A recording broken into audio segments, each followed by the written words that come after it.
Dechreuodd obsesiwn Eirian achos dylanwad ei mam.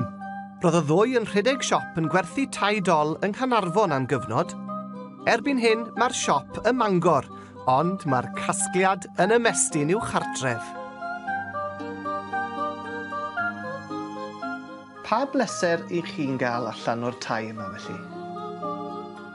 Dwi'n berson sy'n chwarae fo nhw. Be dwi'n licio gweld ydy fod mae yna ddarn o, dwi'n gwybod, bwyd sydd wedi bod dal i fynd a da ni'n edrych ar eu hola nhw. Mae hanes yn y tai yma. Ond da chi'n edrych tu fewn iddyn nhw, mae nhw fath edrych yn ôl i fewn i hanes yn teulu ni.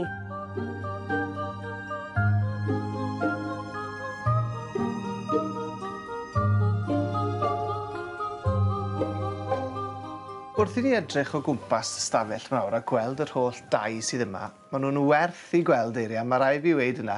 Yw un deg i weid felly mae rhain yw'r ffefrynnau i chi? Yndi. Yndi. Yn enwedig hon sydd yn ochr i'n fama. Ie, beth yw hon te? A beth yw hanes y tŷ yma? Wel, Traiang ydy hi. Rhif 63. Mi oedd Traiang yn rhoi rhif i bob series o dai oedd nhw'n gwneud. Cwmni o Traiang? Cwmni o Traiang. Cwmni o dri brawd. Mae hon dal yn ei chyflwr greiddiol. Mae phapur wal y hith tu fewn, bob dim dal yn reiddiol i pam gafodd ei ffrynu nôl yn y 30au. Gafodd ei ond i'w gwneud rhwng 1930 a 1932. Oce. Dim ond yn y 3 blwyddyn yna oedd y tŷ yma'n cael ei phrodiwsio. Ond un peth sy'n hyfryd amdani yw eich bo chi wedi cadw bob dim yn reiddiol i chi ddim diaddasu di mae fel ag yr oddi. Yn union, os da chi'n dod ar draws tŷ sydd ddim wedi cael ei ddwtsiad, da chi ddim yn ei twtsiad nhw. Ar y we brynoch chi hon? Ar y we brynon ni hon, ia. Un noson yn yr ystafell yma ar y we yn budio yn erbyn rhyw ddyn o'r Almaen. A mi oedd mam wedi penderfynu oedd y tŷ yma ddim yn mynd i'r Almaen. Tŷ yma'n dod i Gymru? Oedd y tŷ yma'n dod i Gymru. A mi ddaru hi gostio dipyn i ni. Mi ddaru gostio dros 800 o bunna. Do fe wir? Do. Oes enw da chi ar y tŷ yma? The little one dwi'n galw. The little one.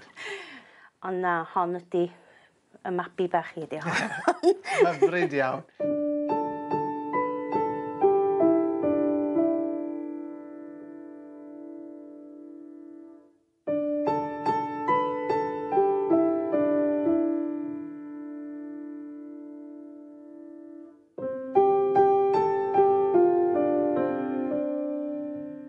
Wel, Eirian, mae yna gasgliad hyfryd efo chi yn yr ystafell fan hyn, a y capel fyna yn un ohonyn nhw, Capel Salem.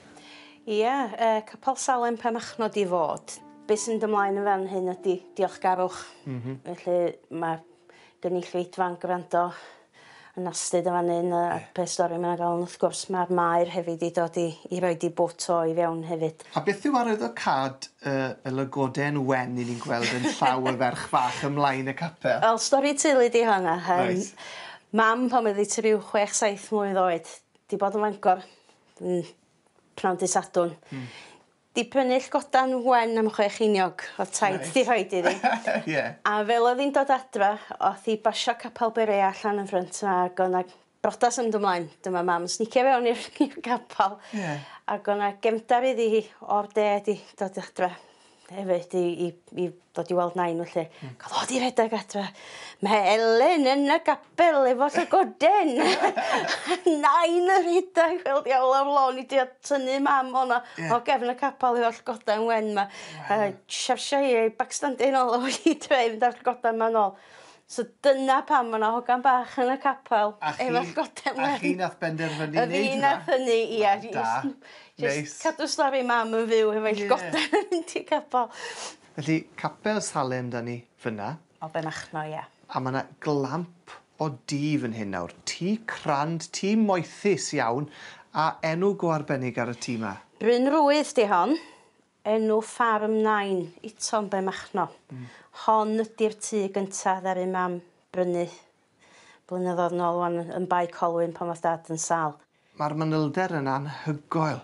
Ac am hwnni, os ych chi'n mynd ati i wneud rhywbeth fel hyn, chi'n defnyddio dychymyg i feddwl pwy fath o sefyllfa fydde'r pobl yn y tîm a siwt di fydde fe? Mae'n chi'n rhyw fath o interior designer? O, yndach.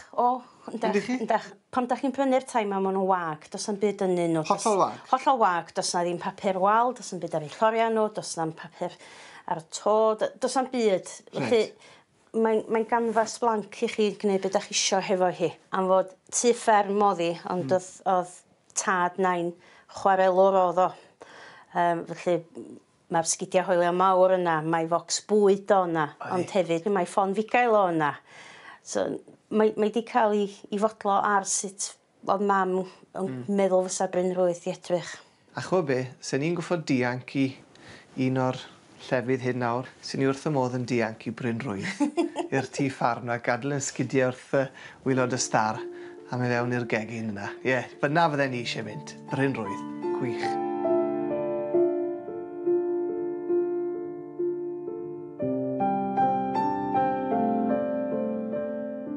Wel, Eirian, i ni wedi dod fyny grisiau, a dwi ddim syndod i fi bod yna fwy o 2 doliau fan hyn eto.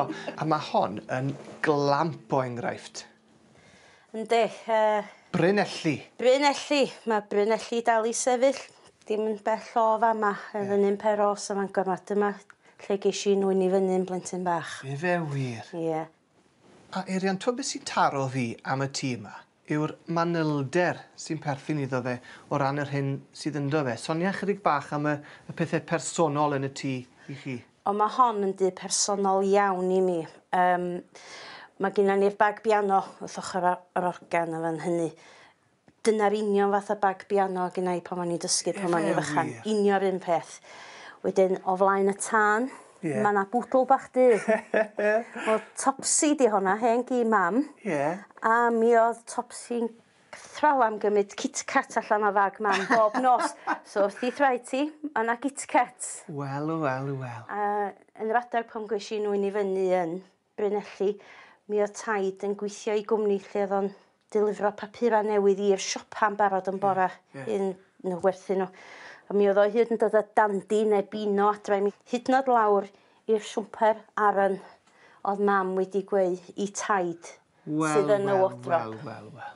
Faint o dasg yw i gael gafel yn y pethau sydd mor debyg a phosib i'r hyn o da rhywun yn blentyn? Mae hynny yn dasg, a dyna pam mae'n brosiect neith fyth ddarfod. Na.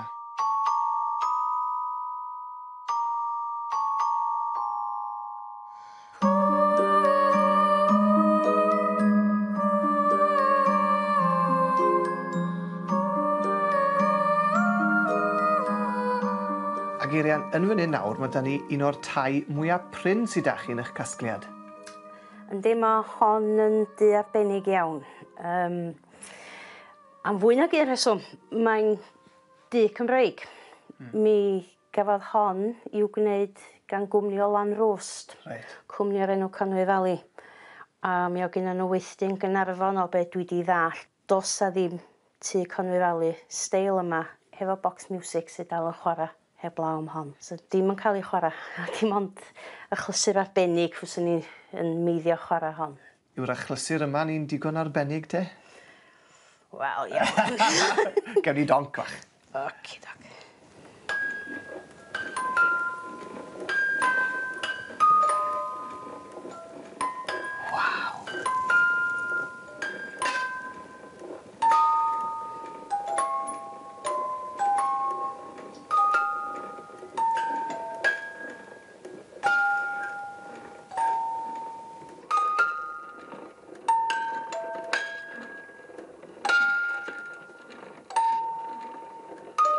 Am Rhysiadwy.